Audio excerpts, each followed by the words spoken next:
మీ జీఐఈటీ ఇప్పుడు జీజేయుగా మారింది. 2000కు పైగా ప్లేస్మెంట్స్, ఐపీఎం, కేపీఎంజీ వంటి సంస్థలతో ఇంటిగ్రేటెడ్ కోర్సులు, యూపీఎస్సీ కోచింగ్, అడ్మిషన్లు ఓపెన్. ఏవియేషన్ రంగం సరికొత్త విప్లవం దిశగా అడుగులు వేస్తుంది. బ్యాటరీ విమానాలు రాబోతున్నాయి. బ్యాటరీ విమానాలు అంటే పిల్లలు ఆడుకునే విమానాలు కాదు, పెద్దవాళ్ళు ప్రయాణాలు చేయడానికి ఉపయోగపడేటువంటి విమానాలే బ్యాటరీ పవర్డ్ విమానాలు అందుబాటులోకి రాబోతున్నాయి. స్వీడన్కి చెందినటువంటి సంస్థ దీనిపైన ఒక ప్రయోగం చేసింది.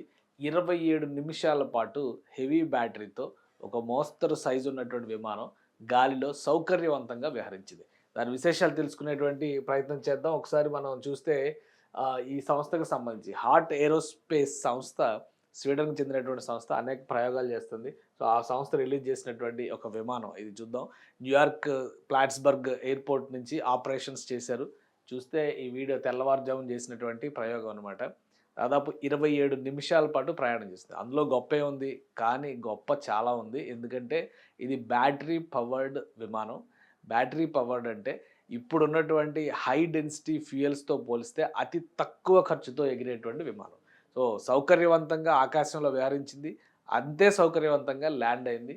ఈ సక్సెస్ని ఇప్పుడు ఏవియేషన్ రంగంలో కొత్త విప్లవానికి నాందిగా చెప్పబోతున్నారు. ఒకసారి మనం చూద్దాం details.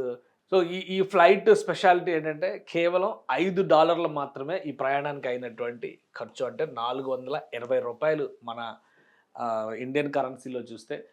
World's largest electric aircraft Heart Aerospace X1 completes maiden flight. ఇది ఫస్ట్ ఫ్లైట్ ప్రపంచంలోనే. ఇంకోటి ఏంటంటే దీనికి అనేక స్పెషాలిటీస్ ఉన్నాయి.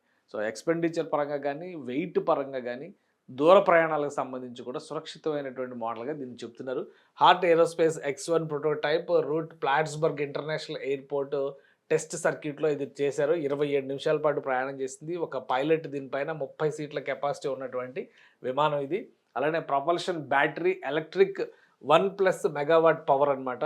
Energy consumed estimated electricity cost $5. కేవలం 27 నిమిషాలకు $5 మాత్రమే ఉందంటే ఇప్పుడు ప్రజెంట్ వాడుతున్నటువంటి ఇంధనంతో పోల్చి చూసినప్పుడు ఇది చీపెస్ట్ ట్రయల్ కింద మనం చూడాలి.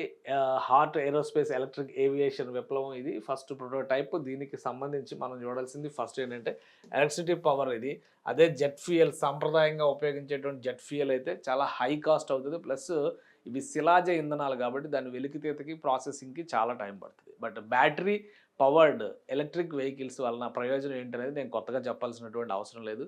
ఎయిర్ పొల్యూషన్, CO2 ఎమిషన్స్ కూడా 0 ఎమిషన్స్కి వచ్చేస్తాయి అన్నమాట. సో శూన్య ఉద్గారాలు అని చెప్పని చెప్తున్నారు. భవిష్యత్తు లక్ష్యం ఇక మీదట ఎలక్ట్రిక్ ఏవియేషన్ దిశగా అడుగులు వేయబోతోంది. ఒకసారి మనం చూద్దాం ఈ సాంకేతిక వివరాలు, బ్యాటరీ ప్రపల్షన్ సిస్టమ్ ఏ విధంగా పనిచేసింది, 1+ మెగావాట్ వలన వచ్చేటువంటి ప్రయోజనం ఏంటి, అలానే టేక్ ఆఫ్ బరువు చూస్తే కనుక 25,000 పౌండ్లుగా చెప్తున్నారు. సో వీటన్నిటిని చూసినాక ఈ సంస్థ గురించి తెలుసుకోవాలనిపిస్తుంది. హార్ట్ ఏరోస్పేస్ స్వీడన్కి చెందినటువంటి సంస్థ ప్రపంచవ్యాప్తంగా విమానాల తయారీలో ఒక కొత్త విప్లవాన్ని తీసుకొచ్చేందుకు గత కొంతకాలంగా పనిచేస్తున్నటువంటి సంస్థ. సో వీళ్ళు చేసినటువంటి లోకల్ ఎక్స్పెరిమెంట్స్ చిన్నవి సరిపోయినాయి. కానీ ఇప్పుడు ES-30 అనేది 30 మందితో కూడినటువంటి ఒక చిన్న చార్టర్డ్ ఫ్లైట్ లాంటి మోడల్ను తయారు చేశారు. ప్రపంచంలోనే మొట్టమొదటి మోడల్ ఇది.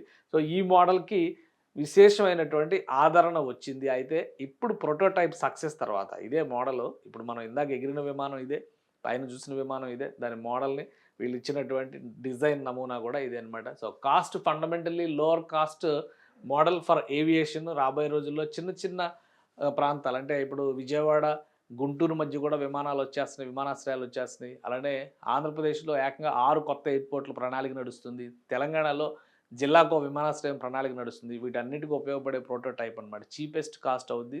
అలానే సేఫ్టీ విషయంలో కూడా జాగ్రత్తలు తీసుకోవాలి. క్లైమేట్ విషయంలో 0 CO2 emissions on all electric roots. అలానే ఈ మోడల్ చూడండి ఎంత బాగుందో ఈ విమానం. సో ఇది రాబోయేటువంటి రోజుల్లో విమానయానాల్లో ఒక విప్లవాత్మకమైనటువంటి అంశం కాబోతుంది ES-30. సో హార్ట్ ఏరోస్పేస్ చేసినటువంటి ఈ ప్రయోగం వైపు ప్రపంచం మొత్తం చూస్తుంది.